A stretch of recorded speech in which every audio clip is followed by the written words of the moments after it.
ইখন হাতেৰে সিখন হাতত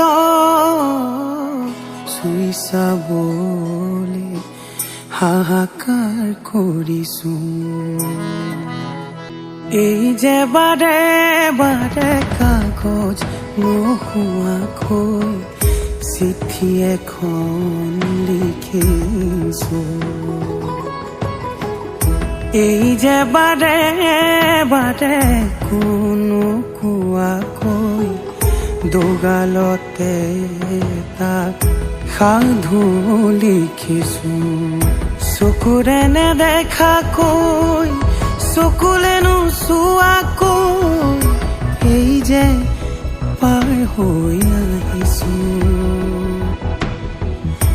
এই যে পাৰ হৈ আহিছো।